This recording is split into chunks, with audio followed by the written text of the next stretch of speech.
मुर्दाबाद, महापौर मुर्दाबाद, दुर्गेश पाठक मुर्दाबाद, दुर्गेश पाठक मुर्दाबाद, महापौर मुर्दाबाद, केजरीवाल मुर्दाबाद, केजरीवाल। मुर्दाबाद। नमस्कार दोस्तों, आप देख रहे हैं न्यूज़ 24 भारतवर्ष। साथियों, एक देश में हड़ताल का और प्रदर्शन करने ऐसा मतलब मुद्दा चला हुआ है कि किसी को भी अपनी मांग मनवानी है तो उसके लिए धरने पे बैठना पड़ेगा या हड़ताल करनी पड़ेगी। एक ऐसा ही मुद्दा हमारे सामने नजफगढ़ से आया है। नजफगढ़ एमसीडी जोन के कुछ कर्मचारी धरने पे बैठे हैं। ये इनसे बात करते हैं इनका सरकार से इनकी मांग क्या है और ये किस बात को लेकर धरने पे बैठे हैं। ये इनसे बात करते हैं। सर नमस्कार। सभी को नमस्कार। सर, सबसे पहले हमारे दर्शकों को अपना परिचय दीजिए। मेरा नाम अजीत भोत है। मैं भारतीय स्वशासी कर्मचारी महासंघ से दिल्ली प्रदेश अध्यक्ष हूँ, जो भारतीय मजदूर संघ का संगठन है। सर, आप लोगों का ये धरने पे बैठने का मतलब क्या है, कुछ हमारे दर्शकों को बताएंगे इस बारे में? हमारा जो बैठने का धरना चला हुआ है, जो हमारी मुख्य डिमांड है, दिल्ली नगर निगम के तमाम मजदूर भाइयों को दिल्ली विधानसभा में बैठी हुई आम आदमी पार्टी और निगम में भी बैठी हुई आम आदमी पार्टी, महापौर दिल्ली के मुख्यमंत्री दुर्गेश पाठक जी, हम उनसे कहना चाहते हैं, जो आपने चुनाव से पहले वादा किया था और आपके घोषणा पत्र में भी था, यदि हमारी सरकार दिल्ली नगर निगम की सत्ता में आ गई तो हम दिल्ली नगर निगम के तमाम कर्मचारियों को पक्का करेंगे। सर, सरकार तो केजरीवाल जी की आ गई और कुछ स्टेटमेंट भी ऐसी आई थी केजरीवाल जी की कि एमसीडी में उन्होंने कुछ कर्मचारियों को पक्का भी किया है। क्या ये सारी बातें सच है या झूठ है? सर, बिल्कुल झूठ है। केजरीवाल एक झूठ का फरेब है, प्रतिदिन झूठ बोलता है और एक भी कर्मचारी पक्का नहीं हुआ है। मतलब सीधा सीधा आरोप लगा रहे हैं सरकार के ऊपर कि सरकार ने आपका एमसीडी का कोई भी कर्मचारी पक्का नहीं किया। कोई भी कर्मचारी पक्का नहीं किया है। यहाँ पर दिल्ली नगर निगम के और नजफगढ़ जोन के कर्मचारी बैठे हुए हैं और अपनी मांगों को लेकर दिन रात यहाँ पर धरना चला हुआ है। हमारा धरने को 4 दिन हो गए हैं, एक भी कर्मचारी झूठ नहीं हुआ है।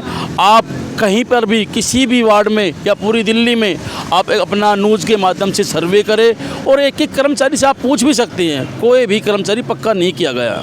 एक मांग तो आपकी ये है कि भाई जो एमसीडी के जो कर्मचारी उनको पक्का किया जाए, इसके अलावा और क्या मांग आपकी सरकार? दूसरी मांग और है, हमारा कर्मचारी सुबह 6 बजे उठता है और दिल्ली को स्वच्छ बनाता है। जैसे आप पिछला उदाहरण उठा सकते हैं, दिल्ली में पूरे भारतवर्ष में एक भयंकर बीमारी आई कोरोना जैसी। बिल्कुल सर। दिल्ली वासियों को उस भयंकर बीमारी से हमारे सफाई कर्मचारियों ने बचाया। सुबह उठते थे, अपने बच्चों को छोड़ के आते थे और उस भयंकर बीमारी से लड़ते थे। बिल्कुल सर, इस काम के लिए तो हमारा चैनल भी आप लोगों की सराहना करता है। और सर, इसी केजरीवाल ने कोरोना जैसी भयंकर बीमारी में कहा था, यदि किसी कर्मचारी, जो सफाई कर्मचारी हमारा कोरोना काल में शहीद हो जाता है तो उसको मैं 1 करोड़ रुपया दूंगा। सर, वहाँ पर भी झूठ। उस केजरीवाल ने किसी भी कर्मचारी से 1 करोड़ रुपया नहीं दिया। अपनी वाई लूटने के लिए ओनली एक ही कर्मचारी से 1 करोड़ रुपया दिया। इसके अलावा और क्या मांग आपकी सरकार से? और मांग है हमारी, जो हमारे सीजी कैसे कर्मचारी है, मान लो दुर्घटना किसी की कर्मचारी की हो जाती है और उसकी जगह दूसरा कर्मचारी लगता है सीजी केस पर, जो 2003 से लेके 2010 तक जो कर्मचारी सीजी पर लगे हुए हैं उनको पक्का किया जाए। कुछ और एमसीडी के कर्मचारी हमारे साथ जुड़े हुए हैं, उनसे भी बात करते हैं कि इस हड़ताल के बारे में और धरना प्रदर्शन के बारे में वे क्या कहना चाहते हैं। सर नमस्कार। नमस्कार सर, सबसे पहले हमारे दर्शकों को अपना परिचय दीजिए। मेरा नाम राकेश छावला है और मैं नजफगढ़ जोन से स्वशासी संघ महासंघ का जिला अध्यक्ष हूँ, नजफगढ़ जोन से। राकेश जी, क्या देश में हर किसी वर्ग को या हर किसी विभाग को अपनी मांग मनवाने के लिए ऐसे ही धरने पे ही बैठना पड़ता है? पहले नहीं बैठना पड़ता था श्रीमान जी, मगर मैं आपके चैनल के माध्यम से बताना चाहता हूँ, जब से दिल्ली में दिल्ली सरकार आई है, जब से ही आप देख सकते हो ये ट्रेंड चल पड़ा है कि हमें अपनी मांग डिमांड के लिए धरनों पे बैठना पड़ रहा है। अभी तत्काल की जो बात घटना है, 2020 के दौरान में कोरोना काल जैसी एक बीमारी आई, महाबीमारी, संकट बीमारी, उसमें हमारे दिल्ली के अंदर 42 कर्मचारी शहीद हुए। मतलब आपके एमसीडी के 42 कर्मचारी? 42 सफाई कर्मचारी शहीद हुए काम करते वक्त। और हमारे दिल्ली के मुख्यमंत्री जी ने उनको कहा था कि जो भी कर्मचारी अगर इस बीमारी में शहीद होगा तो मैं उनको 1 करोड़ रुपए का मुआवजा दूंगा, मगर वहाँ पे भी झूठ निकली।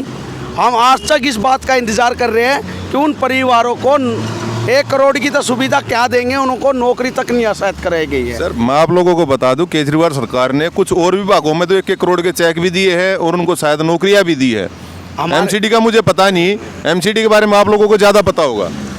मैं आपके चैनल के माध्यम से फिर रिपीट कर रहा हूँ कि यही तो हमारे साथ दुर्भाग्य है कि हम मेहनत करें, हम बीमारी को झेले हम, और फ़ायदा किसी अन्य विभाग को है, मगर हम इसका विरोध नहीं करेंगे क्योंकि वे भी हमारे भारत के नागरिक हैं और उनका हक है।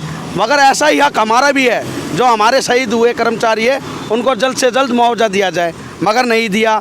और अभी कुछ दिन पहले मेडिकल कैशलेस कार्ड इसी बिल्डिंग के अंदर महीने पहले एक कर्मचारी को अचानक अटैक आ गया, सोशल अटैक। ये विकास हॉस्पिटल है, नज़दीकी है यहाँ पे, हमने उसको यहाँ एडमिट करवाया, किसी भी अधिकारी ने कोई हेल्प नहीं करी।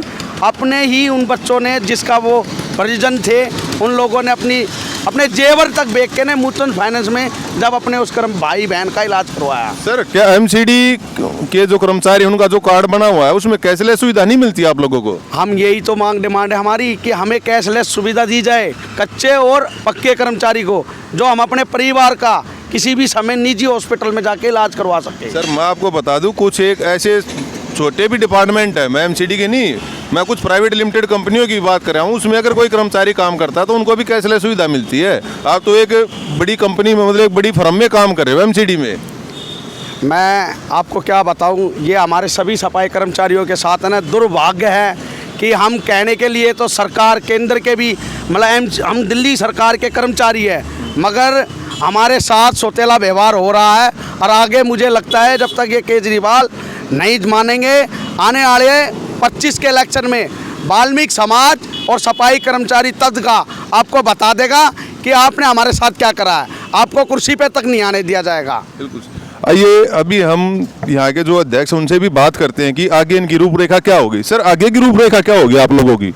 ये सर हमारा जो धरना है 20 तारीख से चला था और 27 तारीख तक हमारा धरना रहेगा, और 28 तारीख को यहीं नजफगढ़ जोन से एक पदयात्रा चलेगी, वो 12 के 12 जोनों में जाएगी, और लास्ट में स्वीक सेंटर में जाकर महापौर शैली ओबराय और दुर्गेश पाठक और दिल्ली का मुख्यमंत्री केजरीवाल, उनका पुतला दहन किया जाएगा। और आगे काम बंद हड़ताल करने की नौबत भी आएगी तो काम बंद हड़ताल भी करेगा एक एक कर्मचारी। बिल्कुल। हमारे चैनल के माध्यम से क्या अपील करते हैं देशवासियों से?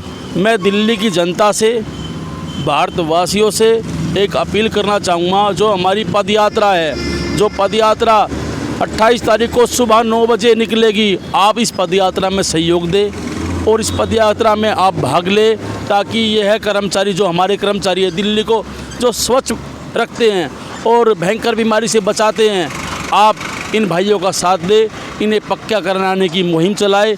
और मैं सभी साथियों से एक अपील करूँगा, जो हमारा न्यूज़ चैनल है, जो यह वीडियो बन रही है, इस वीडियो को ज़्यादा से ज़्यादा शेयर करें, ताकि इन मजदूर भाइयों की देश के पीएम तक बात जाए, देश के गृह मंत्री तक बात जाए।